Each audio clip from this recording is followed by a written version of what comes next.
ਸਤਨਾਮ ਸਤਨਾਮ। ਸਤਿ ਕਰਤਾਰ ਤੂੰ ਹੀ ਨਿਰੰਕਾਰ, ਤੂੰ ਹੀ ਨਿਰੰਕਾਰ। ਅਜ਼ਰ ਅਮਰ ਤ੍ਰਿਕਾਲਦਰਸ਼ੀ, ਸ੍ਰਿਸ਼ਟੀ ਕਰਤਾ ਆਦਿ ਕਵੀ। ਸ਼ਬਦ ਗੁਰੂ ਮਹਾਰਾਜ ਧੰਨ ਧੰਨ ਸਤਿਗੁਰੂ ਵਾਲਮੀਕ ਦੇ ਆਵਾਨ ਜੀ। ਸਭ ਜੀਵਾਂ ਦੇ ਦਾਤਾ ਜੀ ਅੰਗ ਸੰਗ ਸਹਾਈ ਹੋਣ। ਸੋ ਗੁਰਾਂ ਦੇ ਨਾਮ ਦਾ ਓਟ ਆਸਰਾ ਲੈਂਦਿਆਂ ਹੋਇਆਂ ਅੱਜ ਦਾ ਸਤਸੰਗ, ਅੱਜ ਦੀ ਵਿਚਾਰਧਾਰਾ, ਸ਼ਬਦ ਵਿਚਾਰ ਆਰੰਭ ਕਰਦੇ ਹਾਂ। ਬੋਲੇ ਸੋ ਨਿਰਭੈ ਅਜ਼ਰ ਤ੍ਰਿਕਾਲਦਰਸ਼ੀ, ਸ੍ਰਿਸ਼ਟੀ ਕਰਤਾ ਵਾਲਮੀਕ ਦੇ ਆਵਾਨ ਜੀ ਕੀ ਜੈ।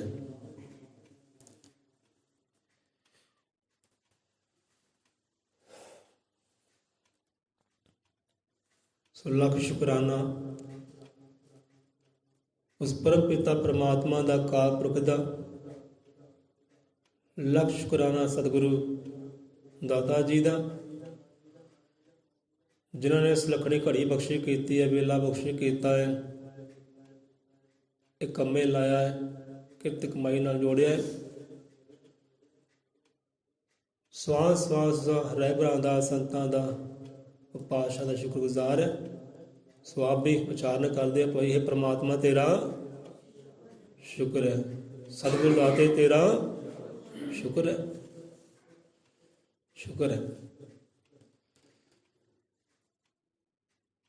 ਸੋ ਬਾਤਾਂ ਕਿਆ ਬਾਤਾਂ ਹੀ ਹੋ ਗਈਆਂ ਜਿਹੜੀ ਆਪਾਂ ਵਿਚਾਰ ਕਰਨੇ ਸੀ ਨਾ ਅੱਜ। ਸੋ ਗੱਲਾਂ ਬਾਤਾਂ ਵੀ ਬਾਣੀ 'ਚ ਆ ਗਈਆਂ, ਗੁਰਾਂ ਦੇ ਹੁਕਮਨਾਮੇ ਵਿੱਚ। ਹੁਣ ਆਪ ਸਮਝਣ ਦਾ ਯਤਨ ਕਰਿਓ, ਗੱਲ ਸਮਝਣ ਦੀ, ਵਿਚਾਰਨ ਦੀ ਹੈ। ਕਹਿੰਦੇ ਤਖਤ ਬਿਰਾਜੇ ਸਤਿਗੁਰੂ, ਪ੍ਰਵਚਨਾਂ ਦੀਆਂ ਲੱਗੀਆਂ ਝੜੀਆਂ, ਤੇ ਲੈਣ ਲਈ ਸਤਿਗੁਰ ਤੋਂ ਖੁਸ਼ੀਆਂ। ਆਹ ਗੱਲ ਬੜੀ ਵਿਚਾਰਨ ਵਾਲੀ ਹੈ ਕਿ ਚਰਨਾਂ ਵਿੱਚ ਖਲਕਤਾਂ ਖੜੀਆਂ। ਆਪਣਾ ਵਿਚਾਰ ਵੀ ਇਹੀ ਹੈ। ਹੁਣ ਅੱਗੇ ਆ ਕੇ ਅੱਗੇ ਹੀ ਬੜੀ ਪਿਆਰੀ ਗੱਲ ਹੈ, ਬੜੀ ਅਨਮੋਲ ਗੱਲ ਹੈ, ਬੜੀ ਕੀਮਤ ਵਾਲੀ ਗੱਲ ਹੈ। ਬੰਦਾ ਸਮਝੇ ਤੇ ਚੱਲੇ, ਕਮਾਵੇ ਉਹ ਚੀਜ਼ ਨੂੰ। ਕਹਿੰਦੇ ਜੋ ਜੋ ਆਏ ਲੋੜਾ ਮਾਰੇ, ਲੋੜ ਵਾਸਤੇ ਆਏ। ਜੋ ਜੋ ਆਏ ਲੋੜਾ ਮਾਰੇ, ਥੋੜਾ ਲੈ ਕੇ ਗੁਰ ਪਰਮੇਸ਼ਵਰ ਕੋਲ। ਆਪਾਂ ਗੁਰੂ ਕੋਲ ਜਾਂਦੇ ਆ ਨਾ, ਕਿੰਨਾ ਕੁ ਲੈ ਕੇ ਜਾਂਦੇ ਆ ਭਾਈ? 150 ਪੇਟਾ ਕਰਤੇ, ਜਾਂ ਕੋਈ ਫਰੂਟ ਲੈ ਗਏ, ਉਹਦੇ ਵਾਸਤੇ ਥੋੜਾ ਹੀ ਹੈ ਨਾ। ਜਿਹੜਾ ਅੱਗੇ ਉਹ ਭੰਡਾਰੇ ਦੇ ਨਾਲ ਐ ਭਰਪੂਰ ਹੈ, ਨੱਕੋ ਨੱਕ, ਉਹਦੇ ਵਾਸਤੇ ਤਾਂ ਤੁਛ ਮਾਤਰ ਹੀ ਹੈ। ਉਹਨੂੰ ਕੀ ਦੇਣਾ ਹੈ ਆਪਾਂ? ਨਾ ਕੀ ਦੇ ਸਕਦੇ ਆ? ਲੈਣਾ ਬਹੁਤ ਕੁਝ ਹੈ, ਬੇਅੰਤੀ ਭੰਡਾਰੇ ਲੈਣੇ ਆ, ਥੋੜੇ ਦੇ ਕੇ। ਜੋ ਜੋ ਆਏ ਲੋੜਾ ਮਾਰੇ, ਥੋੜਾ ਲੈ ਕੇ ਗੁਰ ਪਰਮੇਸ਼ਰ ਕੋਲ। ਕਿ ਸਭ ਨੂੰ ਸਤਿਗੁਰ ਬਖਸ਼ਣੇ ਸੀ ਦਿਲ ਵਿੱਚ ਧਾਰੀ, ਵਸਤੇ ਮੋਲ। ਆਹ ਚੀਜ਼ ਪਕੜਨ ਵਾਲੀ ਹੈ। ਇਹਨੂੰ ਬੰਦਾ ਪਕੜੇ ਤੇ ਖੁਸ਼ੀਆਂ ਮਾਣੇ, ਆਨੰਦ ਮਾਣੇ। ਉਹ ਕਮੀਆਂ ਤਰੁੱਟੀਆਂ ਹੈ ਹੀ ਨਹੀਂ। ਹੁਣ ਗੁਰਾਂ ਦੇ ਅੰਦਰ ਕਿਹੜੀ ਅਵਸਥਾ ਮੋਲ ਹੈ ਭਾਈ? ਉਹ ਕਿਹੜੀ ਸ਼ੈ ਹੈ ਜੋ ਤਨ ਨੂੰ, ਮਨ ਨੂੰ ਐਨ ਮਾਲੋ ਮਾਲ ਕਰ ਦਿੰਦੀ ਹੈ, ਭਰਪੂਰ ਕਰ ਦਿੰਦੀ ਹੈ, ਦਿਲ ਦਾ ਰਿਆ ਭਰਪੂਰ। ਇਹ ਕਥਾ ਘੜ ਕੇ ਸੀ ਆਪਦੇ ਨਾਲ, ਸ਼ਬਦ ਵੀ ਲਏ ਸੀ ਕਿ ਦਿਲ ਦਾ ਰਿਆ ਕਹਿੰਦੇ ਭਰਪੂਰ। ਉਹ ਇਹੋ ਜਿਹੀ ਸ਼ੈ ਕਿਹੜੀ ਹੈ ਗੁਰਾਂ ਦੇ ਹਿਰਦੇ ਅੰਦਰ, ਦਿਲ ਵਿੱਚ ਧਾਰੀ, ਵਸਤ ਮੋਲ। ਉਹ ਵਸਤੂ ਜਿਹੜੀ ਹੈ ਭੇਟਾ ਕਰਦੇ ਹੈ। ਜਿਹੜਾ ਵਸਤੂ ਨੂੰ ਧਾਰਨ ਕਰ ਲੈਂਦਾ ਹੈ, ਕਮਾਉਂਦਾ ਹੈ, ਤੇ ਉਹ ਮਾਲੋ ਮਾਲ ਆਪ ਹੀ ਹੋ ਜਾਂਦਾ ਹੈ। ਦਿਲ ਵੀ ਭਰ ਜਾਂਦਾ ਹੈ, ਤੇ ਮਨ ਵੀ ਭਰ ਜਾਂਦਾ ਹੈ, ਦਰਿਆ ਭਰ ਜਾਂਦੇ ਹੈ, ਸਮੁੰਦਰ ਭਰ ਜਾਂਦੇ ਹੈ ਕੋਈ ਚੀਜ਼ ਦੇ ਨਾਲ। ਸੋ ਆਪ ਵੀ ਨਾਲ ਸਵਾਲ ਕਰਦੇ ਹਾਂ ਕਿ ਮੰਨ ਲਓ ਕੋਈ ਆਪ ਨੂੰ ਮਿੱਠਾ ਖੱਟਾ ਕੋਈ ਚੀਜ਼ ਪਸੰਦ ਹੈ। ਕਿਸੇ ਨੂੰ ਮਿੱਠਾ ਹੁੰਦਾ, ਖੱਟਾ ਪਸੰਦ ਹੁੰਦਾ, ਕਿਸੇ ਨੂੰ ਕੜਵਾ, ਚਲੋ ਜੋ ਵੀ ਪਸੰਦ ਹੈ ਆਪ ਨੂੰ। ਮੰਨ ਲਓ ਕਿ ਆਪਦਾ ਚਿੱਤ ਕਰਦਾ ਕਿ ਰਸਗੁੱਲਾ ਖਾਣਾ ਹੈ ਭਾਈ, ਹੈ ਨਾ, ਕਿ ਸਾਡਾ ਵੀ ਚਿੱਤ ਕਰ ਆਉਂਦਾ ਹੈ, ਸਾਨੂੰ ਉਹ ਸ਼ੈ ਮਿਲ ਵੀ ਜਾਂਦੀ ਹੈ। ਕਈ ਵਾਰ ਇੱਦਾਂ ਹੁੰਦਾ ਸਾਡੇ ਨਾਲ।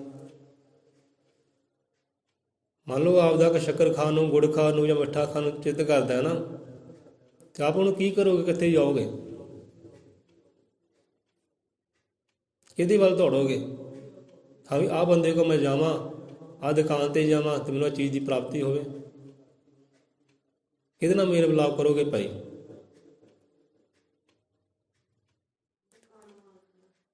ਦੁਕਾਨ ਮਾਲਕ ਬਹੁਤ ਹੈ।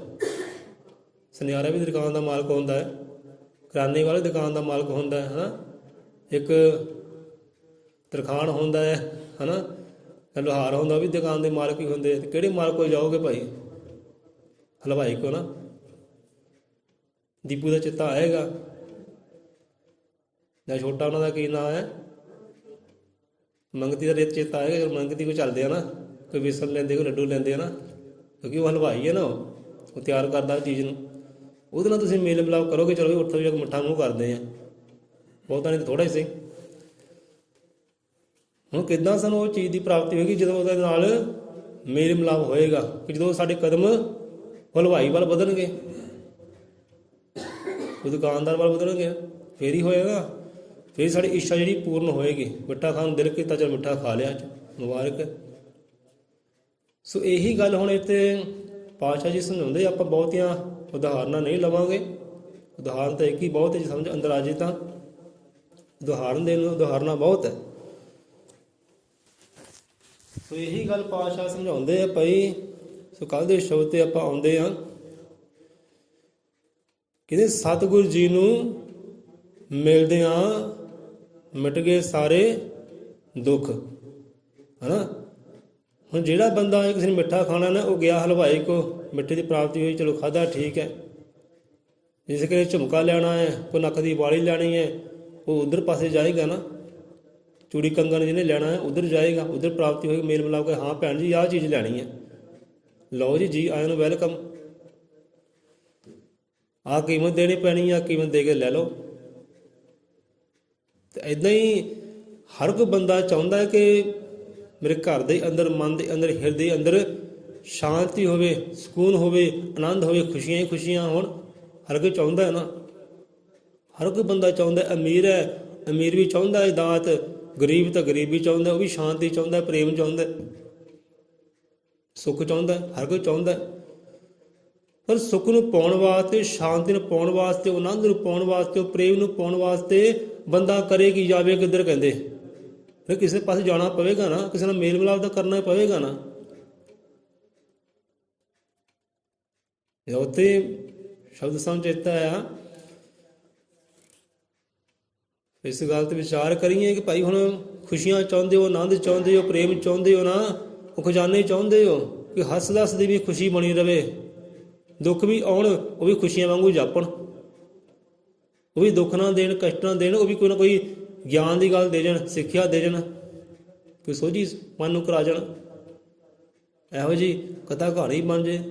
ਕਥਾ ਕਹਾਣੀ ਬਣੇ ਕਿੱਦਾਂ, ਬਣ ਜਾਵੇ ਕਿੱਧਰ? ਹਰ ਕੋਈ ਬੰਦਾ ਸੁੱਖ ਚਾਹੁੰਦਾ, ਆਨੰਦ ਚਾਹੁੰਦਾ, ਪਰ ਉਹ ਸੱਜਣ ਦੇ ਨਾਲ ਮੇਲ ਮਿਲਾਪ ਨਹੀਂ ਕਰਦਾ, ਉਹ ਮਾਲਕ ਨਾਲ ਮੇਲ ਮਿਲਾਪ ਨਹੀਂ ਕਰਦਾ ਕਿ ਜਿੱਧਰ ਖੁਸ਼ੀਆਂ ਪਈਆਂ ਉੱਧਰ ਨਹੀਂ ਜਾਂਦਾ। ਕਹਿੰਦੇ ਪਿਆਰਿਆ, ਖੁਸ਼ੀਆਂ ਚਾਹੁੰਦਾ ਨਾ ਤੇ ਇੱਦਾਂ ਕਰ। ਹੁਣ ਮੰਨ ਲਓ ਕਿਸੇ ਦੇ, ਹੁਣ ਸਾਗ ਲੈਣ ਬੀਬੀਆਂ ਨੇ ਜਾਣਾ ਹੈ ਨਾ, ਤੇ ਕਦਮ ਕਿੱਧਰ ਹੋਣਗੇ? ਖੇਤਾਂ ਵੱਲੋਂ ਤੋਂ ਕਦਮ ਪੁੱਟੇਗੀ, ਲੈ ਵੀ ਫਲਾਣੇ ਦੇ ਖੇਤ 'ਚ ਸਾਗ ਹੈ, ਸਾਗ ਤੋੜ ਕੇ ਲਿਆਈਏ ਨਾ। ਜਾਂ ਕਿਸੇ ਦੁਕਾਨਦਾਰ ਦੇ ਨਾਲ, ਕੋਈ ਸਬਜ਼ੀ ਵਾਲੇ ਨਾਲ ਮੇਲ ਮਿਲਾਪ ਹੋਣਗੇ, ਲੈ ਭਾਈ ਸਾਗ ਹੈ ਤੁਹਾਡੇ। ਜਾਂ ਕਿਸੇ ਨੇ ਇੱਕ ਗੁਲਾਬ ਦਾ ਫੁੱਲ ਹੈ ਜਾਂ ਕੋਈ ਫੁੱਲ ਹੈ, ਉਹਦੀ ਮਹਿਕ ਲੈਣੀ ਹੈ, ਸੁਗੰਧੀ ਲੈਣੀ ਹੈ। ਹੁਣ ਕੀ ਕਰਨਾ ਪਏਗਾ?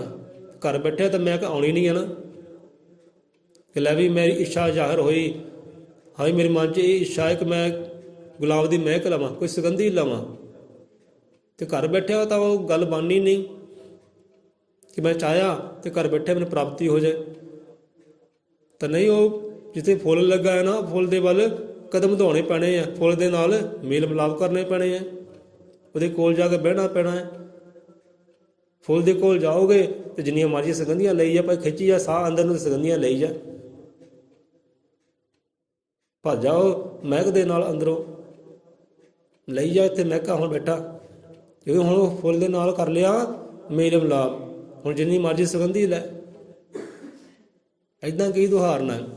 ਬੰਦਾ ਚਾਹੁੰਦਾ ਹੈ ਮੈਨੂੰ ਆਹ ਚੀਜ਼ ਦੀ ਪ੍ਰਾਪਤੀ ਹੋਏ, ਪਰ ਉਧਰ ਨੂੰ ਕਦਮ ਨਹੀਂ ਵਧਾਉਂਦਾ, ਉਹ ਕਾਰਜ ਨਹੀਂ ਕਰਦਾ। ਬੱਚਾ ਕਹੇਗਾ ਹਾਂ ਵੀ ਮੈਂ ਜੀ ਪੇਪਰ ਪੈ ਰਹੇ ਆ ਨਾ, ਪੇਪਰ ਬੱਚਿਆਂ ਦੇ ਪੈਂਦੇ ਆ, ਬੱਚਾ ਕਹੇ ਮੈਂ ਫਸਟ ਨੰਬਰ 'ਤੇ ਪਾਸ ਹੋਣਾ ਹੈ। ਉਹਦੀ ਚਾਹ ਹੈ, ਇੱਛਾ ਹੈ ਮਨ ਦੀ ਕਿ ਮੈਂ ਪਹਿਲੇ ਨੰਬਰ 'ਤੇ ਪਾਸ ਹੋਵਾਂ, ਅਤੇ ਘਰ ਬੈਠੇ ਉਹਨੂੰ ਪਾਸ ਹੋ ਨਹੀਂ ਜਾਣਾ। ਜਾਂ ਟੀਚਰ ਕਹਿਣ ਲੈ ਵੀ ਬੱਚਾ ਚਾਹੁੰਦਾ ਕਿ ਪਾਸ ਹੋਵੇ, ਚਲੋ ਇਹਨੂੰ ਪਾਸ ਕਰ ਦਈਏ ਭਾਈ। ਇਹਦਾ ਚਾਹੁਣ ਦੇ ਨਾਲ ਪਾਸ ਨਹੀਂ ਹੋਣਾ, ਉਹਦੇ ਵਾਸਤੇ ਉਹਨੂੰ ਮਿਹਨਤ ਕਰਨੀ ਪੈਣੀ ਹੈ, ਕਿਤਾਬਾਂ ਖੋਲ੍ਹਣੇ ਪੈਣੀਆਂ, ਪੜ੍ਹਨੇ ਪੈਣਾ, ਪੜ੍ਹਾਉਣੇ ਪੈਣਾ, ਲਿਖਣਾ ਪੈਣਾ, ਮਿਹਨਤ ਕਰਨੀ ਪੈਣੀ ਹੈ, ਕਿਤਾਬਾਂ ਦੇ ਕੋਲ ਜਾਣੇ ਪੈਣਾ, ਕਿਤਾਬਾਂ ਦੇ ਨਾਲ ਮੱਥਾ ਲਾਉਣਾ ਪੈਣਾ, ਫਿਰ ਉਹ ਚੰਗੇ ਨੰਬਰਾਂ 'ਤੇ ਪਾਸ ਵੀ ਹੋ ਜਾਏਗਾ। ਨਹੀਂ ਤਾਂ ਚਾਹੁਣ ਦੇ ਮਨ ਦੀ ਇੱਛਾ ਹੈ ਕਿ ਮੈਂ ਪਾਸ ਹੋਵਾਂ, ਹਰ ਕੋਈ ਬੱਚਾ ਚਾਹੁੰਦਾ ਮੈਂ ਪਾਸ ਹੋਵਾਂ, ਫੇਲ ਤਾਂ ਮੈਂ ਹੋਵੇ ਨਾ। ਜੇ ਵਾਕਈ ਚਾਹੁੰਦਾ ਹੈ ਨਾ ਪਾਸ ਹੋਣਾ ਹੈ, ਫਿਰ ਕਿਤਾਬਾਂ ਦੇ ਨਾਲ ਮੇਲ ਮਿਲਾਪ ਕਰ, ਕਿਤਾਬਾਂ ਦੇ ਨਾਲ ਦੋਸਤੀ ਬਣਾ, ਮਿੱਤਰਤਾ ਬਣਾ, ਅਤੇ ਚੰਗੇ ਨੰਬਰਾਂ 'ਤੇ ਪਾਸ ਹੋ, ਤਾਂ ਤੈਨੂੰ ਟੀਚਰ ਪਾਸ ਕਰ ਸਕਦਾ ਹੈ। ਨਹੀਂ ਤਾਂ ਟੀਚਰ ਨੇ ਇਹ ਥੋੜ੍ਹੀ ਕਹਿਣਾ ਕਿ ਵੀ ਬੱਚਾ ਚਾਹੁੰਦਾ ਪਾਸ ਹੋ, ਚਲੋ ਪਾਸ ਕਰ ਦਈਏ, ਤਾਂ ਨਹੀਂ, ਮਿਹਨਤ ਕਰਨੀ ਪੈਣੀ, ਕਿਤਾਬਾਂ ਦੇ ਕੋਲ ਬਹਿਣਾ ਪੈਣਾ, ਕਿਤਾਬਾਂ ਦੇ ਨਾਲ ਮੇਲ ਮਿਲਾਪ ਕਰਨਾ ਪੈਣਾ, ਫਿਰ ਬੰਦਾ ਪਾਸ ਹੋ ਜਾਏਗਾ। ਹੁਣ ਹਰ ਕੋਈ ਬੰਦਾ ਖੁਸ਼ੀਆਂ ਚਾਹੁੰਦਾ ਹੈ, ਆਨੰਦ ਚਾਹੁੰਦਾ ਹੈ, ਸ਼ਾਂਤੀ ਚਾਹੁੰਦਾ ਹੈ, ਪ੍ਰੇਮ ਚਾਹੁੰਦਾ ਹੈ, ਪਰ ਉੱਧਰ ਨੂੰ ਕਦਮ ਵਧਾਉਂਦਾ ਨਹੀਂ ਜਿੱਧਰ ਖੁਸ਼ੀਆਂ ਪਈਆਂ ਹੈ। ਉਹ ਵਸਤੂ ਦੇ ਨਾਲ ਮੇਲ ਮਿਲਾਪ ਨਹੀਂ ਕਰਦਾ। ਜੇ ਵਸਤੂ ਨੂੰ ਧਾਰਨ ਕਰਨ ਦੇ ਨਾਲ, ਮੇਲ ਮਿਲਾਪ ਕਰਨ ਦੇ ਨਾਲ ਅੰਦਰ ਆਨੰਦ ਹੀ ਆਨੰਦ ਆ ਜਾਣਾ ਹੈ, ਖੁਸ਼ੀਆਂ ਅੰਦਰ ਪ੍ਰੇਮ ਦਾ ਵਾਸਾ ਹੋ ਜਾਣਾ ਹੈ, ਉਹ ਨਿਰੰਕਾਰ ਦਾ ਵਾਸਾ ਜੇ ਹੋ ਜਾਣਾ ਨਾ, ਕਿਉਂਕਿ ਨਿਰੰਕਾਰ ਦਾ ਵਾਸਾ ਹੋ ਗਿਆ, ਅੰਦਰ ਦੁੱਖ ਕਿਹੜਾ, ਵਿਪਤਾ ਕਿਹੜੀ, ਸੰਕਟ ਕਿਹੜਾ, ਆਨੰਦ ਹੀ ਆਨੰਦ, ਖੁਸ਼ੀਆਂ। ਬੰਦਾ ਉਹ ਵਸਤੂ ਨਾਲ ਮੇਲ ਮਿਲਾਪ ਕਰੇ, ਉਹਦੇ ਕੋਲ ਪਹੁੰਚੇ ਤੇ ਆਨੰਦ ਪਾਵੇ। ਬੰਦਾ ਹੋਵੇ ਕਿੱਧਰ ਕਿ ਸਤਿਗੁਰੂ ਜੀ ਨੂੰ ਮਿਲਦੇ ਹਾਂ। ਹੁਣ ਇੱਥੇ ਮੇਲ ਮਿਲਾਪ ਦੀ ਗੱਲ ਆਈ ਹੈ ਕਿ ਮਿਲੋ ਭਾਈ। ਜੇ ਬਾਕੀ ਖੁਸ਼ੀਆਂ ਚਾਹੁੰਦਾ ਹੈ ਨਾ, ਆਨੰਦ ਚਾਹੁੰਦਾ ਹੈ, ਪ੍ਰੇਮ ਚਾਹੁੰਦਾ ਹੈ, ਅੰਦਰ ਪ੍ਰੇਮ ਦਾ ਵਾਸਾ ਹੋਏ, ਅੰਦਰੋਂ ਪ੍ਰੇਮ ਦੇ ਸਾਗਰ ਦਾ ਵਾਸਾ ਹੋ ਜਾਏ, ਪਰਮਾਤਮਾ ਦਾ ਵਾਸਾ ਹੋ ਜਾਏ, ਉਹ ਗਿਆਨ ਦਾ ਜੋ ਸਾਗਰ ਹੈ ਉਹਦਾ ਵਾਸਾ ਹੋ ਜਾਏ, ਜੋ ਸਰਵ ਸੁੱਖਾਂ ਦਾ ਮਾਲਕ ਹੈ, ਸਰਵ ਦਾਤਾਂ ਦਾ ਮਾਲਕ ਹੈ, ਉਹਦਾ ਅੰਦਰ ਵਾਸਾ ਹੋ ਜਾਏ, ਤਾਂ ਪਿਆਰਾ ਕਰ ਕੀ ਤੂੰ ਮੇਲ ਮਿਲਾਪ ਸਤਿਗੁਰੂ ਦੇ ਨਾਲ ਕਰ। ਏਦਾਂ ਹੁਣ ਕਿੰਨੇ ਕੁ ਬੰਦੇ ਕਰਦੇ ਆ ਭਾਈ।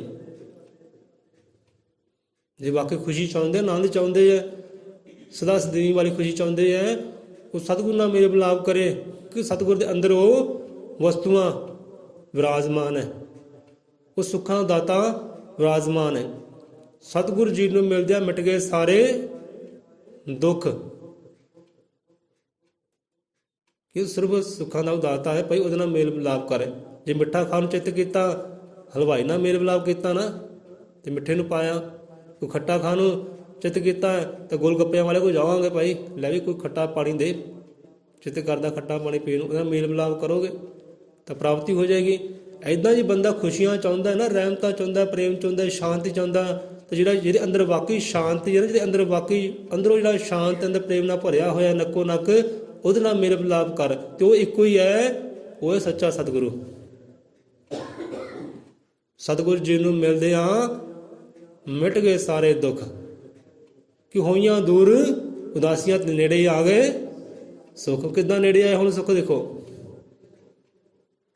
ਕਿੱਦਾਂ ਨੇੜੇ ਆਏ। ਉਹ ਸੁੱਖਾਂ ਦੇ ਦਾਤੇ ਨਾਲ ਮੇਲ ਮਿਲਾਪ ਕੀਤੇ, ਫੇਰ ਨੇੜੇ ਆਏ ਨਾ।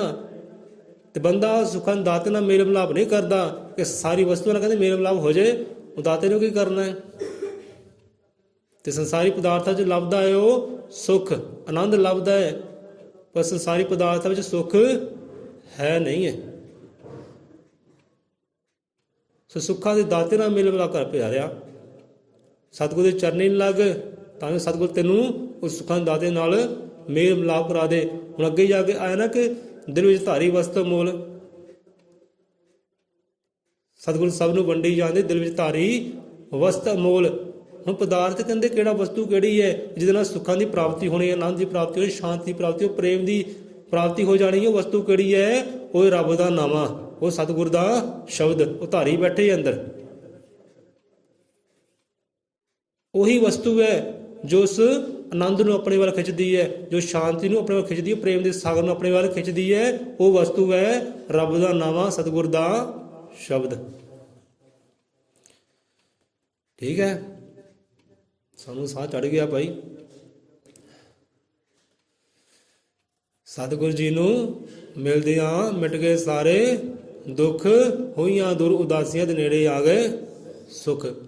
ਜਨਮਾਂ ਜਨਮ ਦੀਆਂ ਉਦਾਸੀਆਂ ਕੱਟੀਆਂ ਜਾਂਦੀਆਂ, ਜਨਮਾਂ ਜਨਮ ਦੁੱਖ ਕੱਟੇ ਜਾਂਦੇ ਹੈ। ਬਸ ਉਹ ਸੱਚ ਦੇ ਨਾਲ ਮੇਲ ਮਿਲਾਪ ਕਰਨ ਦੀ ਲੋੜ ਹੈ, ਉਹਦੇ ਕੋਲ ਬੈਠਣ ਦੀ ਲੋੜ ਹੈ। ਜਿਹੜੀ ਵਸਤੂ ਉਹਦੇ ਕੋਲ ਹੈ ਨਾ, ਉਹਨੂੰ ਆਪਣੇ ਅੰਦਰ ਧਾਰਨ ਕਰਨ ਦੀ ਲੋੜ, ਖਿੱਚਣ ਦੀ ਲੋੜ ਹੈ। ਬੰਦਾ ਆਨੰਦ ਹੀ ਆਨੰਦ ਹੈ। ਤੇ ਇੱਦਾਂ ਬੰਦੇ ਕਰਦੇ ਨਹੀਂ ਹੈ। ਕਹਿੰਦੇ ਸਾਨੂੰ ਮਿਹਨਤ ਨਾ ਕਰਨੀ ਪਵੇ, ਕਦਮ ਉੱਧਰ ਨੂੰ ਵਧਾਉਣੇ ਨਾ ਪੈਣ, ਮੇਲ ਮਿਲਾਪ ਨਾ ਕਰਨਾ ਪਏ, ਇੱਦਾਂ ਹੀ ਸੁੱਖ ਮਿਲ ਜਾਏ, ਇੱਦਾਂ ਹੀ ਆਨੰਦ ਮਿਲ ਜਾਏ। ਤੇ ਇੱਦਾਂ ਦਾ ਮਿਲਣਾ ਨਹੀਂ ਭਾਈ। ਜੇ ਘਰ ਬਹਿ ਕੇ ਬੱਚਾ ਪਾਸ ਨਹੀਂ ਹੋ ਸਕਦਾ, ਕਿਤਾਬਾਂ ਨਾਲ ਮੱਥਾ ਮਾਰੇਗਾ, ਪੜ੍ਹੇਗਾ ਤੇ ਫਿਰ ਪਾਸ ਹੋਏਗਾ। ਇੱਦਾਂ ਹੀ ਤੈਨੂੰ ਉਹਦੇ ਨਾਲ ਮੇਲ ਮਿਲਾਪ ਤਾਂ ਕਰਨਾ ਹੀ ਪੈਣਾ ਹੈ। ਕਹਿੰਦੇ ਨਹੀਂ ਵਾਲਮੀਕ ਭਗਵਾਨ ਨੂੰ ਪਾਉਣ ਦੇ ਲਈ ਪਹਿਲਾਂ ਗੁਰੂ ਨਾਲ ਮੇਲ ਮਿਲਾਪ ਕਰੀਏ। ਹੁਣ ਵਾਲਮੀਕ ਭਗਵਾਨ ਨੂੰ ਪਾਉਣ ਦੇ ਲਈ ਭਾਵ ਕਿ ਉਹ ਖੁਸ਼ੀਆਂ ਦਾ ਜਿਹੜਾ ਸਾਗਰ ਹੈ, ਉਹ ਪ੍ਰੇਮ ਦਾ ਜਿਹੜਾ ਸਾਗਰ ਹੈ, ਉਹ ਦਇਆ ਦਾ ਜਿਹੜਾ ਸਾਗਰ ਹੈ, ਉਹ ਗਿਆਨ ਦਾ ਜਿਹੜਾ ਸਾਗਰ ਹੈ, ਉਹ ਸਾਗਰ ਦੇ ਨਾਲ ਜੇ ਮੇਲ ਮਿਲਾਪ ਕਰ। ਕਹਿੰਦੇ ਜੇ ਵਾਕਈ ਪਾਉਣਾ ਚਾਹੁੰਦਾ ਨਾ ਤੇ ਮੇਲ ਮਿਲਾਪ ਕਰ ਗੁਰੂ ਦੇ ਨਾਲ।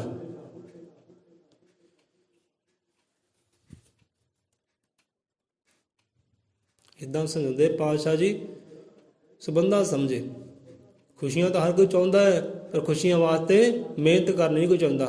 ਉਹ ਖੁਸ਼ ਸੁੱਖਾਂ ਦੇ ਸਾਗਰ ਨਾਲ ਮੇਲ ਮਿਲਾਪ ਨਹੀਂ ਕਰਨਾ ਚਾਹੁੰਦਾ। ਵਾਲਮੀਕ ਭਗਵਾਨ ਨੂੰ ਪਾਉਣ ਦੇ ਲਈ ਪਹਿਲਾਂ ਗੁਰੂ ਨਾਲ ਮੇਲ ਮਿਲਾਪ ਕਰੀਏ। ਪਹਿਲਾਂ ਗੁਰੂ ਨਾਲ ਮੇਲ ਮਿਲਾਪ ਕਰ ਭਾਈ। ਜੇ ਵਾਕਈ ਸੁੱਖ ਚਾਹੁੰਦਾ ਹੈ, ਆਨੰਦ ਚਾਹੁੰਦਾ ਹੈ, ਤੇ ਜੀਵਨ ਜਗ ਤੇ ਜੀਵੀਏ ਨੇਕੀਆਂ ਦਾ। ਕਹਿੰਦੇ ਜੀਵਨ ਜਗ ਤੇ ਜੀਵੀਏ ਨੇਕੀਆਂ ਦਾ, ਸੁਪਨੇ ਵਿੱਚ ਵੀ ਕੋਈ ਨਾ ਪਾਪ ਕਰੀਏ। ਵਾਲਮੀਕ ਭਗਵਾਨ ਨੂੰ ਪਾਉਂਦੇ ਪਹਿਲਾਂ ਗੁਰੂ ਨਾਲ ਮੇਲ ਮਿਲਾਪ ਕਰੀਏ। ਸੋ ਇੱਧਰ ਹੋ, ਮੇਲ ਉਹਦੇ ਨਾਲ, ਜਿਹਦੇ ਕੋਲ ਦਾਤਾਂ ਪਈਆਂ ਉਹਦੇ ਨਾਲ ਮੇਲ ਮਿਲਾਪ ਕਰ। ਤੇ ਬੰਦਾ ਜਗ ਤੇ ਨੇਕੀਆਂ ਕਮਾਵੇ ਤੇ ਦੁੱਖ ਕਿੱਦਾਂ ਆਵੇ ਭਾਈ? ਚੌਂ ਪਾਸੇ ਸਿਫਤਾਂ ਹੀ ਸਿਫਤਾਂ। ਤੇ ਨੇਕੀਆਂ ਕਮਾ ਤੇ ਪਾਪ ਸੁਪਨੇ ਵਿੱਚ ਵੀ ਨਾ ਕਰੀ, ਗੁਨਾਹ ਪਾਪ ਸੁਪਨੇ ਵਿੱਚ ਵੀ ਨਾ ਕਰੀ। ਤੇ ਬੰਦਾ ਨਾ ਵਿਕਾਰਾਂ ਤੇ ਪਾਪਾਂ ਬਚਦਾ, ਉਹਦੇ ਨੇਕੀਆਂ ਉਹਦੇ ਜੁੜਦਾ ਜਦੋਂ ਉਹ ਸੱਚੇ ਗੁਰੂ ਦੇ ਨਾਮ ਮੇਲ ਮਿਲਾਪ ਹੁੰਦਾ ਹੈ। ਸੋ ਬੜਾ ਸ਼ਬਦ ਸਮਝਣ ਵਾਲੇ ਹੈ। ਸੋ ਇੱਥੇ ਕਥਾ ਕਹਾਣੀ ਕਰੀਏ ਸਮਾਪਤ, ਵਿਸ਼ਰਾਮ ਦਈਏ ਸ਼ਬਦਾਂ ਨੂੰ। ਸੋ ਆਹ ਗੱਲ ਸਮਝਿਓ। ਇੱਥੇ ਸਾਨੂੰ ਸਤਿਗੁਰੂ ਕਬੀਰਦਾਸ ਜੀ ਦਾ ਸ਼ਲੋਕ ਬੜਾ ਪਿਆਰਾ ਚੇਤਾ ਆ ਰਿਹਾ ਹੈ। ਪਰ ਜੇ ਵਿਚਾਰਿਆ ਨਾ ਤਾਂ ਫਾਇਦਾ ਕੀ ਹੈ? ਵਿਚਾਰ ਉਹਨਾਂ ਦੀ ਵੀ ਬਿਲਕੁਲ ਇੱਦਾਂ ਦੀ ਇਸ਼ਾਰਾ ਕਬੀਰ ਸਾਹਿਬ ਵੀ ਇਹੀ ਕਰਦੇ ਆ। ਜੋ ਇੱਥੇ ਗੁਰੂ ਗਿਆਨ ਮਹਾਰਾਜ ਇਸ਼ਾਰਾ ਕਰਦੇ ਨਾ, ਇਸ਼ਾਰਾ ਉੱਧਰ ਵੀ ਇਹੀ ਹੈ। ਕਿ ਸਮਾਂ ਮਿਲਿਆ ਆਪਾਂ ਸਾਂਝਾ ਕਰਾਂਗੇ ਉਹ ਸ਼ਬਦ ਸ਼ਲੋਕ, ਕਿਉਂਕਿ ਸ਼ਬਦ ਵਿੱਚ ਗਹਿਰਾਈਆਂ ਬਹੁਤ ਹੈ।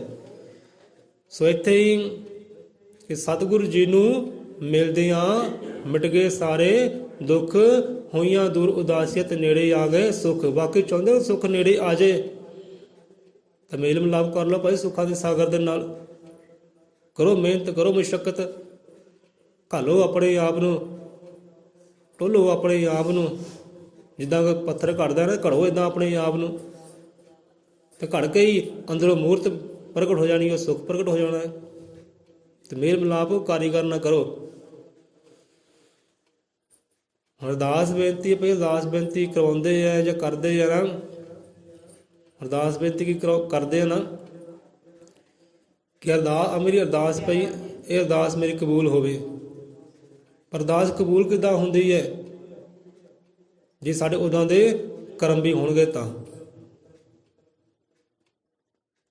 ਚਲੋ ਆਪਾਂ ਅਰਦਾਸ ਬੇਨਤੀ ਕੀਤੀ, ਕਿਸੇ ਨੇ ਅਰਦਾਸ ਬੇਨਤੀ ਕਰਵਾਈ, ਕਬੂਲੀ ਕਿਹਦੀ ਅਰਦਾਸ ਬੇਨਤੀ ਜਾਂਦੀ ਹੈ? ਕਿ ਅੱਗੇ ਹੋ ਜੇ ਕਰਮ ਵੀ ਉਦਾਂ ਦੇ ਹੋਣ ਤਾਂ। ਜੇ ਆਪਾਂ ਕਹਤਾ ਹਾਂ ਵੀ ਸਾਨੂੰ ਸੁੱਖ ਦੀ ਪ੍ਰਾਪਤੀ ਹੋਵੇ, ਆਨੰਦ ਦੀ ਪ੍ਰਾਪਤੀ ਹੋਵੇ, ਤਾਂ ਪਹਿਲਾਂ ਗੌਰ ਕਰ, ਧਿਆਨ ਕਰ, ਸਾਡਾ ਭਲਾ ਹੋਵੇ। ਕਿ ਤੂੰ ਲੋਕਾਂ ਦਾ ਭਲਾ ਚਾਹੁੰਦਾ ਕਿ ਨਹੀਂ ਚਾਹੁੰਦਾ। ਅਰਦਾਸ ਬੇਨਤੀ ਕਰਵਾਈ ਕਿ ਦਾਤਾ ਲੈ ਵੀ ਭਲਾ ਕਰੀ, ਲੈ ਸੁੱਖ ਦੇਈ, ਆਨੰਦ ਦੇਈ। ਤੇ ਪਿਆਰਿਆ ਤੇਰਾ ਕਰਮ ਵੀ ਇਹੋ ਜਿਹਾ ਹੈ ਕਿ ਨਹੀਂ ਹੈ ਕਿ ਤੂੰ ਵੀ ਸਰਬ ਦੇ ਭਲੇ ਵਾਲਾ ਕੋਈ ਕਰਮ ਕਰਦਾ ਕਿ ਨਹੀਂ ਕਰਦਾ, ਕਿ ਸਰਬ ਦੇ ਭਲੇ ਵਾਲੀ ਤੂੰ ਅਰਦਾਸ ਬੇਨਤੀ ਕਰਦਾ ਕਿ ਨਹੀਂ ਕਰਦਾ, ਕਿ ਸਭਨਾਂ ਨੂੰ ਸੁੱਖ ਦੀ ਪ੍ਰਾਪਤੀ ਹੋਵੇ, ਸਭਨਾਂ ਨੂੰ ਆਨੰਦ ਦੀ ਪ੍ਰਾਪਤੀ ਹੋਵੇ, ਸਭ ਸਾਰੇ ਉਹਦੇ ਨਾਮ ਨਾਲ ਜੁੜ, ਸਲਾਹ ਨਾਲ ਜੁੜਨ। ਇਹੋ ਜਿਹਾ ਤੇਰਾ ਕਰਮ ਵੀ ਹੈ ਕਿ ਨਹੀਂ ਹੈ। ਪਹਿਲਾਂ ਧਿਆਨ ਕਰ, ਜੇ ਤੂੰ ਚਾਹੁੰਦਾ ਹੈ ਕਿ ਸਭਨਾਂ ਨੂੰ ਸੁੱਖ ਦੀ ਪ੍ਰਾਪਤੀ ਹੋਏ, ਮੈਨੂੰ ਭਾਵੇਂ ਬਾਅਦ 'ਚ ਹੋ ਜਾਏ, ਪਹਿਲਾਂ ਆਹ ਜੀਵਨ ਨੂੰ ਸੁੱਖ ਦੀ ਪ੍ਰਾਪਤੀ ਹੋ ਜਾਏ। ਪ੍ਰਭਾ ਇਹੋ ਜਿਹੇ ਅਰਦਾਸ ਬੇਨਤੀ ਹੈ ਮੇਰੀ। ਜੇ ਲੋਕਾਂ ਦਾ ਭਲਾ ਮੰਗਦੇ ਆ ਨਾ ਤੇ ਰੱਬ ਉਹਨਾਂ ਦਾ ਭਲਾ ਪਹਿਲਾਂ ਕਰਦੇ ਆ। ਜੋ ਲੋਕਾਂ ਦੀ ਸੁੱਖ ਚਾਹੁੰਦੇ ਆ ਤੇ ਰੱਬ ਪਹਿਲਾਂ ਸੁੱਖ ਉਹਨੂੰ ਦਿੰਦਾ ਕਿ ਲੈ ਵੀ ਤੂੰ ਇਹ ਸੁੱਖ ਮੰਗੀ ਆ ਲੋਕਾਂ ਦੀ, ਪਹਿਲਾਂ ਮੈਂ ਤੈਨੂੰ ਸੁਖੀ ਕਰਦਾ, ਪਹਿਲਾਂ ਮੈਂ ਤੈਨੂੰ ਆਨੰਦ ਕਰਦਾ। ਤੂੰ ਨੇਕ ਕਰਮ ਕਰਦਾ ਹੈ, ਲੈ ਪਹਿਲਾਂ ਤੈਨੂੰ ਮੈਂ ਨਿਹਾਲ ਕਰਦਾ। ਫਿਰ ਉਹ ਜੀਵ ਦੀ ਅਰਦਾਸ ਬੇਨਤੀ ਰੱਬ ਕਬੂਲਦਾ ਹੈ, ਸਤਿਗੁਰੂ ਕਬੂਲਦਾ ਹੈ, ਕਿਉਂਕਿ ਕਰਮ ਉਹਦੇ ਚੰਗੇ ਹੈ, ਸੋਚ ਉਹਦੀ ਚੰਗੀ ਹੈ, ਸੁਭਾਅ ਦਾ ਚੰਗਾ ਹੈ, ਸਰਬ ਦੇ ਭਲੇ ਵਾਲੇ ਕਾਰਜ ਹੈ। ਹੁਣ ਇੱਦਾਂ ਹੀ ਬੰਦਾ ਆਇਆ ਰੱਬ ਦੀ ਦਰਗਾਹ, ਗੁਰੂ ਦੀ ਦਰਗਾਹ ਆਇਆ, ਅਰਦਾਸ ਰੱਖੀ ਤੰਦਰੁਸਤੀ ਦੀਆਂ, ਕਹਿੰਦੇ ਉਹੋ ਜਿਹਾ ਕਰਮ ਵੀ ਹੋਵੇ। ਜਿਹੋ ਜਿਹੀ ਅਰਦਾਸ ਬੇਨਤੀਆਂ ਨਾ ਉਹੋ ਜਿਹਾ ਪਿਆਰਾ ਤੂੰ ਕਰਮ ਵੀ ਕਰ। ਹੁਣ ਬੰਦਾ ਨੇ ਅਰਦਾਸ ਬੇਨਤੀ ਕੀਤੀ ਜਾਂ ਬੀਬੀ ਨੇ ਅਰਦਾਸ ਬੇਨਤੀ ਕੀਤੀ ਕਿ ਮਹਾਰਾਜ ਦੇਹੀ ਨੂੰ ਰੋਗ ਹੈ, ਹੈ ਨਾ, ਦੇਹੀ ਨੂੰ ਰੋਗ ਹੈ, ਦੁੱਖ ਮੁਸੀਬਤ ਹੈ, ਤੰਦਰੁਸਤੀਆਂ ਪ੍ਰਦਾਨ ਕਰੋ, ਸਾਨੂੰ ਤੰਦਰੁਸਤੀਆਂ ਪ੍ਰਦਾਨ ਕਰੋ। ਅਰਦਾਸ ਰੱਖੀ ਤੰਦਰੁਸਤੀ ਦੀ। ਹੁਣ ਤੰਦਰੁਸਤੀ ਵਾਸਤੇ ਪਹਿਲਾਂ ਤੂੰ ਕਰਮ ਕਿਹੜਾ ਕਰਦਾ। ਅਰਦਾਸ ਬੇਨਤੀ ਚਲੋ ਕਰ ਦਿੱਤੀ ਨਾ, ਅਰਦਾਸ ਬੇਨਤੀ ਹੋ ਗਈ। ਹੁਣ ਅਰਦਾਸ ਬੇਨਤੀ ਵਾਸਤੇ ਤੂੰ ਤੰਦਰੁਸਤੀ ਵਾਸਤੇ ਕਰਮ ਕੀ ਕਰਦਾ ਹੈ। ਬੰਦੇ ਨੇ ਅਰਦਾਸ ਬੇਨਤੀ ਕਰਾਈ, ਰੱਬ ਦੀ ਦਰਗਾਹ ਤੋਂ ਬਾਹਰ ਹੋਇਆ, ਗੁਰੂ ਦੀ ਦਰਗਾਹ ਤੋਂ ਬਾਹਰ ਹੋਇਆ, ਸਤਸੰਗ ਤੋਂ ਬਾਹਰ ਹੋਇਆ, ਅਰਦਾਸ ਬੇਨਤੀ ਕਰਾ ਕੇ ਤੇ ਬਹਿ ਗਿਆ ਗਲੀ ਵਿੱਚ, ਸਿਗਰਟ ਲਾ ਕੇ, ਬੀੜੀ ਲਾ ਕੇ, ਤੰਬਾਕੂ ਲਾ ਕੇ, ਤਾਂ ਖੋਲ ਕੇ ਬਹਿ ਗਿਆ ਬੋਤਲ ਘਰ ਜਾ ਕੇ। ਹੁਣ ਤੰਦਰੁਸਤੀ ਕਿੱਦਾਂ ਆਵੇ? ਆਏਗੀ ਤੰਦਰੁਸਤੀ ਕਿ ਬੀੜੀਆਂ, ਸਿਗਰਟਾਂ, ਤੰਬਾਕੂ ਹੈ, ਜੋ ਵੀ ਜਿੰਨੇ ਵੀ ਨਸ਼ੇ ਹੈ, ਇਹ ਸਾਨੂੰ ਤੰਦਰੁਸਤੀ ਦਿੰਦੇ, ਸਾਨੂੰ ਇਹ ਤੰਦਰੁਸਤੀਆਂ ਦੇਣਗੇ। ਇਹ ਤਾਂ ਅੰਦਰੋਂ ਅੰਦੀ ਬੰਦੇ ਨੂੰ ਘੁੰਡੇ ਵਾਂਗ ਖਾਂਦੇ ਆ ਤੇ ਬੰਦੇ ਨੂੰ ਪਤਾ ਵੀ ਨਹੀਂ ਲੱਗਦਾ। ਪਤਾ ਕਦੋਂ ਲੱਗਦਾ? ਜਦੋਂ 40-45 ਸਾਲ ਦੀ, 50 ਸਾਲ ਦੀ ਉਮਰ ਹੁੰਦੀ ਹੈ ਨਾ, ਉਦੋਂ ਜਾ ਕੇ ਪਤਾ ਲੱਗਦਾ। ਇਹ ਪਛਤਾਉਂਦਾ ਹੈ, ਫਿਰ ਬੱਚਿਆਂ ਨੂੰ ਸਮਝਾਉਂਦਾ ਹੈ, ਬੱਚੇ ਸਮਝਦੇ ਹੀ ਨਹੀਂ। ਫਿਰ ਨਹੀਂ ਬੱਚੇ ਸਮਝਦੇ, ਫਿਰ ਸਮਝਾਉਣਾ ਵੀ ਬੇਕਾਰ ਹੋ ਜਾਂਦਾ ਹੈ। ਬਾਪੂ ਸਮਝਾਉਂਦਾ, ਪਿਆਰਿਓ ਆਹ ਕੰਮ ਨਾ ਕਰਿਓ, ਆਹ ਸਿਗਰਟਾਂ ਛੱਡ ਦਿਓ, ਆਹ ਬੀੜੀਆਂ ਛੱਡ ਦਿਓ, ਸ਼ਰਾਬ ਦੇ ਲਾਗੇ ਨਾ ਜਾਇਓ, ਇਹ ਨਸ਼ਿਆਂ ਦੇ ਲਾਗੇ ਨਾ, ਜਾਂ ਬਚਾਓ ਆਪਣੇ ਆਪ ਨੂੰ। ਫਿਰ ਬੁੱਢੇ ਦੀ ਮੰਨਦਾ ਕੌਣ ਹੈ? ਕੋਈ ਨਹੀਂ ਮੰਨਦਾ। ਜੇ ਕੁੱਤਿਆਂ ਨੂੰ ਖੰਘਦਾ ਹੈ ਨਾ, ਕਹਿੰਦੇ ਕੁੱਤੇ ਖੰਘ ਲੱਗ ਗਈ ਹੈ, ਤੇ ਜੇ ਬੰਦੇ ਘਰ ਦੇ ਹੁੰਦੇ ਉਹ ਵੀ ਕਰੈਤ ਦੇ ਫਿਰ ਨਫ਼ਰਤ ਕਰਦੇ ਆ। ਜੇ ਮੰਜੇ ਤੇ ਹਾਏ ਹਾਏ ਕਰਦਾ ਨਾ, ਬਿਲਕਦਾ ਹੈ, ਪਛਤਾਉਂਦਾ ਹੈ, ਘਰ ਦੇ ਵੀ ਦੁਖੀ ਹੁੰਦੇ ਆ, ਤੇ ਫਿਰ ਮੰਨਦਾ ਵੀ ਕੋਈ ਹੈ ਨਹੀਂ ਉਹਦੀ। ਹੁਣ ਇੱਧਰ ਅਰਦਾਸ ਬੇਨਤੀ ਤਾਂ ਰੱਖੀ, ਪ੍ਰਮਾਤਮਾ ਮੈਨੂੰ ਤੰਦਰੁਸਤੀ ਦੇਈ, ਇਹ ਸਤਿਗੁਰੂ ਮੈਨੂੰ ਤੰਦਰੁਸਤੀ ਦੇਈ। ਤੰਦਰੁਸਤੀ ਪਹਿਲਾਂ ਹੈ। ਜਦ ਕਈ ਬੀਬੀਆਂ ਕਹਿ ਦਿੰਦੀਆਂ, ਬੰਦੇ ਕਹਿੰਦੇ ਆ ਭਾਈ ਤੰਦਰੁਸਤੀ ਚਾਹੀਦੀ, ਬਸ ਪੈਸੇ ਦੀ ਲੋੜ ਵੀ ਨਹੀਂ ਹੈ, ਜ਼ਮੀਨਾਂ ਦੀ ਲੋੜ ਨਹੀਂ ਹੈ, ਤੰਦਰੁਸਤੀ ਹੋਏਗੀ ਤੇ ਮੈਂ ਚੀਜ਼ ਨੂੰ ਕਮਾ ਸਕਦਾ ਹੈ, ਪੈਸੇ ਵੀ ਕਮਾ ਸਕਦਾ ਹੈ, ਜ਼ਮੀਨਾਂ ਵੀ ਕਮਾ ਸਕਦਾ ਹੈ, ਘਰ ਦੇ ਜੀ ਹੈ ਇਹ ਵੀ ਕਮਾ ਸਕਦਾ ਹੈ, ਹਰ ਇੱਕ ਸ਼ੈ ਕਮਾ ਸਕਦਾ ਹੈ, ਪਰ ਪਹਿਲਾਂ ਤੰਦਰੁਸਤੀ।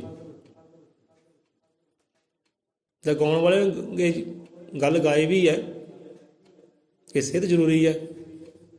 ਸਾਰੇ ਕੰਮ ਬਾਅਦ 'ਚ, ਪਹਿਲਾਂ ਕਹਿੰਦੇ ਸਿਹਤ ਜ਼ਰੂਰੀ ਹੈ, ਭਾਵ ਕਿ ਤੰਦਰੁਸਤੀ ਜ਼ਰੂਰੀ ਹੈ। ਬੰਦੇ ਨੇ ਅਰਦਾਸ ਬੇਨਤੀ ਰੱਖੀ, ਰੱਬਾ ਮੈਨੂੰ ਤੰਦਰੁਸਤੀ ਦੇਈ, ਪਰ ਕਾਰਜ ਕਿਹੜਾ ਕਰਦਾ ਹੈ? ਤੰਦਰੁਸਤੀ ਵਾਲੇ ਕਾਰਜ ਹੈ, ਤੇ ਕਾਰਜ ਤੰਦਰੁਸਤੀ ਵਾਲੇ ਹੈ ਨਹੀਂ। ਇਹ ਭੰਗ, ਪੋਸੀਆਂ, ਸ਼ਰਾਬ, ਨਸ਼ੇ ਇਹ ਸਾਨੂੰ ਤੰਦਰੁਸਤੀ ਨਹੀਂ ਦਿੰਦੀਆਂ, ਇਹ ਸਾਨੂੰ ਅੰਦਰੋਂ ਅੰਦਰ ਜੰਗਾਲ ਦੇ ਵਾਂਗ, ਘੁਣ ਦੇ ਵਾਂਗ ਖਾਂਦੀਆਂ ਜ਼ਰੂਰ ਹੈ। ਬੰਦੇ ਦੀ ਮੱਤ ਨੂੰ ਖਾ ਜਾਂਦੀਆਂ ਚੀਜ਼ਾਂ। ਇਹ ਤਾਂ ਵਿਗਿਆਨ ਨੂੰ ਬੰਦਾ ਪੜ੍ਹ ਕੇ ਦੇਖੇ, ਡਾਕਟਰਾਂ ਦੀਆਂ ਕਿਤਾਬਾਂ ਨੂੰ ਪੜ੍ਹ ਕੇ ਦੇਖੇ, ਜੋ ਨਸ਼ੇ ਪਿਆਲੇ ਨਾ ਸਭ ਤੋਂ ਪਹਿਲਾਂ ਅਸਰ ਕਿੱਥੇ ਕਰਦੇ? ਬੰਦੇ ਦੀ ਬੁੱਧੀ 'ਤੇ, ਬੰਦੇ ਦੀ ਮੱਤ 'ਤੇ, ਬੰਦੇ ਦੇ ਦਿਮਾਗ 'ਤੇ, ਬਾਕੀ ਅੰਗਾਂ 'ਤੇ ਬਾਅਦ 'ਚ। ਫਿਰ ਕਹਿੰਦੇ ਭਾਈ ਨਾੜਾਂ ਗਲ ਗਈਆਂ, ਗਲੇ ਦੀ ਨਾੜ ਗਲ ਗਈ, ਤਾਂ ਪਿੱਤੇ ਗਲ ਗਏ, ਇੱਦਾਂ ਹੋ ਗਿਆ, ਇੱਦਾਂ ਹੋ ਗਿਆ। ਉਹ ਤਾਂ ਭਾਈ ਹੋਣਾ ਹੈ। ਕਾਰਜ ਕਿਹੜਾ ਕੀਤਾ ਹੈ? ਤੰਦਰੁਸਤੀ ਵਾਲਾ ਕਾਰਜ ਕੀਤਾ ਹੈ ਤੂੰ, ਕਿ ਤੈਨੂੰ ਤੰਦਰੁਸਤੀ ਪ੍ਰਦਾਨ ਹੋਵੇ। ਜਾਂ ਤਾਂ ਲੰਬੀ ਕਸਰਤ ਕਰਕੇ ਜਾਂ ਲੰਬੀ ਦੌੜ ਲਗਾ ਕੇ ਜਾਂ ਹੈ ਨਾ ਲੰਬੀ ਸੈਰ ਕਰਕੇ ਜਾਂ ਫਲ ਫਰੂਟ ਖਾ ਉੱਠ ਕੇ। ਸਵੇਰੇ ਉੱਠਦਾ ਕੋਈ ਜੂਸ ਪੀ, ਫਲ ਖਾ, ਸੇਬ ਖਾ, ਕੇਲਾ ਖਾ, ਥੋੜ੍ਹੀ ਚੀਜ਼ਾਂ ਖਾਣ ਨੂੰ, ਬਦਾਮ ਗਿਰੀਆਂ ਖਾ ਤਾਂ ਜੋ ਤੈਨੂੰ ਤੰਦਰੁਸਤੀ ਆਵੇ। ਉਹ ਚੀਜ਼ਾਂ ਬੰਦੇ ਨੂੰ ਦਿੰਦੀਆਂ ਜ਼ਹਿਰ ਦਿਖਾਈ, ਪਰ ਜਿਹੜੀ ਜ਼ਹਿਰ ਹੈ ਉਹ ਦਿੰਦੀ ਇਹਨੂੰ ਅੰਮ੍ਰਿਤ ਦਿਖਾਈ। ਆਹ ਅੰਮ੍ਰਿਤ ਇਹਦੇ ਨਾਲ ਬਾਲਾ ਆਉਂਦਾ ਹੈ ਭਾਈ, ਇਹਦੇ ਨਾਲ ਹਿੰਮਤ ਆਉਂਦੀ ਹੈ। ਫਿਰ ਮੰਗਦਾ ਹੈ ਤੰਦਰੁਸਤੀਆਂ ਰੱਬ ਤੋਂ, ਅਤੇ ਕਰਮ ਤੰਦਰੁਸਤੀ ਵਾਲਾ ਹੈ ਹੀ ਨਹੀਂ, ਅਤੇ ਰੱਬ ਤੰਦਰੁਸਤੀ ਦੇਵੇ ਕਿੱਦਾਂ? ਅਰਦਾਸ ਰੱਖੀ ਕਿ ਰੱਬਾ ਮੈਨੂੰ ਤੰਦਰੁਸਤੀ ਦੇ, ਪਰ ਤੰਦਰੁਸਤੀ ਵਾਲਾ ਕਰਮ ਹੈ ਹੀ ਨਹੀਂ। ਕਿੱਦਾਂ ਅਰਦਾਸ ਬੇਨਤੀ ਕਬੂਲ ਹੋਵੇ? ਫਿਰ ਸਾਡੇ ਵਰਗੇ ਕਹਿ ਦਿੰਦੇ ਲੈ ਵੀ ਭਾਈ ਨੇ ਅਰਦਾਸ ਬੇਨਤੀ ਨਾ ਦਿਲੋਂ ਨਹੀਂ ਕੀਤੀ, ਮਨੋਂ ਨਹੀਂ ਕੀਤੀ, ਉੱਪਰੋਂ ਕਰ ਦਿੱਤੀ ਹੈ। ਭਾਈ ਉਹ 'ਚ ਤੂੰ ਕਰਮ ਵੀ ਕਰ। ਜੇ ਸੁੱਖ ਚਾਹੁੰਦਾ, ਆਨੰਦ ਚਾਹੁੰਦਾ ਹੈ, ਅਤੇ ਭਾਵਨਾ ਵੀ ਰੱਖ ਮੈਂ ਕਿਸੇ ਨੂੰ ਸੁੱਖ ਦੇਣਾ ਹੈ, ਕਿਸੇ ਨੂੰ ਆਨੰਦ ਦੇਣਾ ਹੈ, ਮੈਂ ਨੇਕ ਕਰਮ ਕਰਨੇ ਹੈ, ਤਾਂ ਜੋ ਤੇਰੀ ਅਰਦਾਸ ਬੇਨਤੀ ਕਬੂਲੀ ਜਾਏ। ਹੁਣ ਤੇਰੀ ਭਾਵਨਾ ਹੈ ਦੂਜੇ ਨੂੰ ਨਿੰਦਣ ਦੀ, ਦੂਜੇ ਨੂੰ ਵੱਢਣ ਦੀ, ਜਾਂ ਨਫ਼ਰਤ ਵਾਲੀ ਤੇਰੀ ਭਾਵਨਾ ਹੋਵੇ, ਦੂਜੇ ਨੂੰ ਦੁੱਖ ਦੇਣ ਦੀ ਤੇਰੀ ਭਾਵਨਾ ਹੋਵੇ, ਅਤੇ ਚਾਹੁੰਦਾ ਤੂੰ ਸੁੱਖ ਹੈ, ਅਤੇ ਸੁੱਖ ਕਿੱਦਾਂ ਮਿਲੇ ਭਾਈ? ਅਰਦਾਸ ਬੇਨਤੀ ਰੱਖੀ ਸੁੱਖ ਦੀ, ਪਰ ਦੂਜੇ ਨੂੰ ਸੁੱਖ ਦੇਣ ਦੀ ਭਾਵਨਾ ਵੀ ਰੱਖ, ਅਤੇ ਫਿਰ ਸੁੱਖ ਆਏਗਾ। ਤੰਦਰੁਸਤੀ ਭਾਵਨਾ ਰੱਖੀ ਹੈ, ਅਤੇ ਤੰਦਰੁਸਤੀ ਵਾਲੇ ਕਰਮ ਵੀ ਕਰ, ਚੰਗਾ ਖਾ, ਚੰਗਾ ਪਹਿਨ। ਰੱਬ ਨੇ ਸਾਰੀਆਂ ਤੈਨੂੰ ਦਾਤਾਂ ਦਿੱਤੀਆਂ। ਸੋ ਆਓ ਇੱਥੇ ਰਸਨਾ ਹੁੰਦੀ ਹੈ ਵਿਸ਼ਰਾਮ। ਜੇ ਕੋਈ ਖੁਸ਼ੀਆਂ ਚਾਹੁੰਦਾ, ਆਨੰਦ ਚਾਹੁੰਦਾ ਨਾ ਭਾਈ, ਮੇਲ ਮਿਲਾਪ ਉਹਦੇ ਨਾਲ ਕਰੇ ਕਿ ਜਿਹਦੇ ਹਿਰਦੇ ਅੰਦਰ, ਜਿਹਦੇ ਘਰ ਦੇ ਅੰਦਰ ਵਾਕਈ ਖੁਸ਼ੀਆਂ, ਵਾਕਈ ਆਨੰਦ ਹੈ, ਜੋ ਭਰਿਆ ਮੰਨ ਲਓ ਮਾਲ ਹੈ ਇਹਨਾਂ ਚੀਜ਼ਾਂ ਦੇ ਨਾਲ। ਉਹ ਵਸਤੂ ਨੂੰ ਪ੍ਰਾਪਤ ਕਰੇ ਜਿਹੜੀ ਵਸਤੂ ਨੇ ਚੀਜ਼ ਨੂੰ ਆਪਣੇ ਵੱਲ ਖਿੱਚਣਾ ਹੈ, ਉਹ ਰੱਬ ਨੂੰ ਆਪਣੇ ਵੱਲ ਖਿੱਚਣਾ ਹੈ, ਉਹ ਪ੍ਰੇਮ ਨੂੰ ਆਪਣੇ ਵੱਲ ਖਿੱਚਣਾ, ਗਿਆਨ ਨੂੰ ਆਪਣੇ ਵੱਲ ਖਿੱਚਣਾ ਹੈ। ਉਹ ਵਸਤੂ ਨੂੰ ਪ੍ਰਾਪਤ ਕਰੇ। ਉਹ ਤਾਂ ਇੱਕੋ ਹੀ ਵਸਤੂ ਹੈ, ਉਹ ਹੈ ਰੱਬ ਦਾ ਨਾਵਾਂ, ਉਹ ਹੈ ਗੁਰੂ ਦਾ ਸ਼ਬਦ। ਉਹੀ ਇੱਕੋ ਸ਼ੈ ਹੈ ਜਿਹੜਾ ਸਾਰੀਆਂ ਚੀਜ਼ਾਂ ਨੂੰ ਆਪਣੇ ਵੱਲ ਖਿੱਚ ਸਕਦੀ ਹੈ। ਬੋਲੇ 100 ਰੁਪਏ ਅਜ਼ਰ ਮਰ ਤ੍ਰਿਕਾਲਦਰਸ਼ੀ ਸ਼੍ਰੀ ਗੁਰੂ ਵਾਲਮੀਕ ਦਇਆਵਾਨ ਜੀ ਕੀ ਜੈ। ਸੋ ਦਾਤਾ ਜੀ ਸਭ ਜੀਵਾਂ 'ਤੇ ਕਿਰਪਾ ਕਰੇ, ਸਭ ਨੂੰ ਨਾਮ ਸ਼ਬਦ ਦਾਤ ਬਖਸ਼ੀ ਕਰੇ, ਤਾਂ ਜੋ ਬੰਦਾ ਆਨੰਦ ਪਾਵੇ, ਸੁੱਖ ਪਾਵੇ। ਇਹੋ ਜਿਹੀ ਦਾਤਾ ਜੀ ਸਭ ਜੀਵਾਂ 'ਤੇ ਕਿਰਪਾ ਕਰੇ, ਅਤੇ ਬੰਦਾ ਵੀ ਕਿਰਪਾ ਚਾਹਵੇ ਭਾਈ। ਦਾਤਾ ਕਿਰਪਾ ਕਰਦੇ ਅਤੇ ਬੰਦਾ ਵੀ ਚਾਹਵੇ ਕਿ ਮੈਨੂੰ ਪਰਮਾਤਮਾ ਤੇਰੀ ਕਿਰਪਾ ਚਾਹੀਦੀ ਹੈ, ਤੇਰੀ ਨਜ਼ਰ ਸਵਲੀ ਚਾਹੀਦੀ ਹੈ। ਇਹੋ ਜਿਹੀ ਅਰਦਾਸ ਬੇਨਤੀ ਨਿੱਤ ਰੋਜ਼ ਹੀ ਕਰੇ, ਉੱਠਦਿਆਂ ਬੈਠਦੇ ਅਰਦਾਸ ਬੇਨਤੀ ਕਰੇ, ਕਿਉਂਕਿ ਜੋ ਵੀ ਸਾਡੇ ਸ਼ਬਦ ਆਉਂਦੇ ਨਾ ਮੁੱਖ 'ਤੇ ਉਹ ਸੱਚ ਹੋ ਹੀ ਜਾਂਦੇ ਆ। ਜੇ ਉਹ ਮਾੜਾ ਸੋਚੋਗੇ, ਮਾੜਾ ਬੋਲੋਗੇ, ਉਹ ਸੱਚ ਹੋਣਾ ਹੀ ਹੈ। ਚੰਗਾ ਸੋਚੋਗੇ, ਚੰਗਾ ਬੋਲੋਗੇ, ਉਹ ਵੀ ਸੱਚ ਹੋਣੇ ਆ। ਪਤਾ ਨਹੀਂ ਕਿਹੜੇ ਵੇਲੇ ਕਿਹੜਾ ਸ਼ਬਦ ਸਾਡੇ 'ਤੇ ਢੁੱਕ ਜਾਣਾ ਹੈ, ਸਾਡੇ 'ਤੇ ਸੱਚਾ ਹੋ ਜਾਣਾ ਹੈ। ਸੋ ਇੱਕ ਚੰਗੇ ਸ਼ਬਦ ਬੋਲੋ, ਚੰਗੀ ਅਰਦਾਸ ਬੇਨਤੀ ਰੱਖੋ, ਉੱਠਦਿਆਂ ਬਹਿੰਦਿਆਂ ਦਾਤਾ ਕਿਰਪਾ ਕਰ, ਸ਼ੁਕਰ ਹੈ ਤੇਰਾ, ਸ਼ੁਕਰ ਹੈ ਤੇਰਾ, ਸ਼ੁਕਰ ਹੈ ਤੇਰਾ, ਕਿਰਪਾ ਕਰ, ਕਿਰਪਾ ਕਰ, ਨਜ਼ਰ ਸਵਾਰੀ ਕਰ। ਇੱਕ ਦਿਨ ਨਜ਼ਰ ਸਵਾਰੀ ਉਹਨੇ ਕਰ ਹੀ ਦੇਣੀ ਹੈ ਜੇ ਇਹੋ ਜਿਹੇ ਸਾਡੇ ਸ਼ਬਦ ਹੋਣਗੇ, ਇਹੋ ਜਿਹੀ ਸਾਡੀ ਬਾਣੀ ਹੋਏਗੀ। ਸੋ ਕਿਰਪਾ ਕਰੋ ਦਾਤਾ ਜੀ, ਕਿਰਪਾ ਕਰ, ਜੋੜੋ ਆਪਣੇ ਚਰਨਾਂ ਦੇ ਨਾਲ। ਇਹ ਸੁੱਖ ਬਖਸ਼ੀ ਕਰੋ, ਆਨੰਦ ਬਖਸ਼ੀ ਕਰੋ, ਆਪਣੇ ਦਰਸ਼ਨਦਾਰੇ ਬਖਸ਼ੀ ਕਰੋ, ਦਰਸ਼ਨਦਾਰੇ ਵੀ ਬਖਸ਼ੀ ਕਰੇਗਾ। ਕਰ ਕਿਰਪਾ ਤੇਰੇ ਗੁਣ ਗਾਵਾਂ, ਕਰ ਕਿਰਪਾ ਤੇਰੇ ਗੁਣ ਗਾਵਾਂ, ਕਰ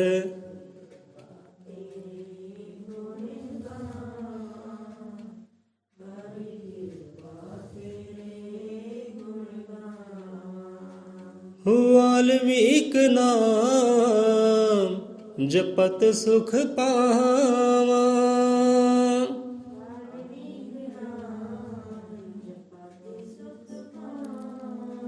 ਵਾਲਮੀਕ ਨਾਮ ਜਪਤ ਸੁਖ ਪਾਵਾਂ, ਕਰ ਕਿਰਪਾ ਤੇਰੇ ਗੁਣ ਗਾਵਾਂ,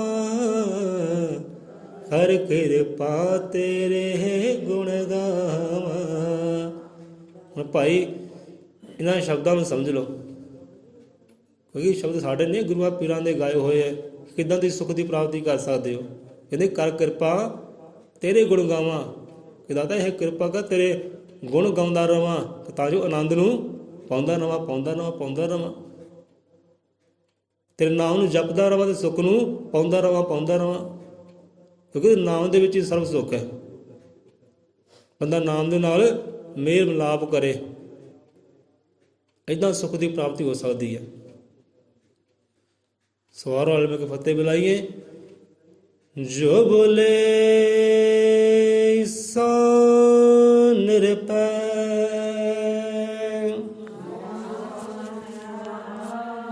जी की जय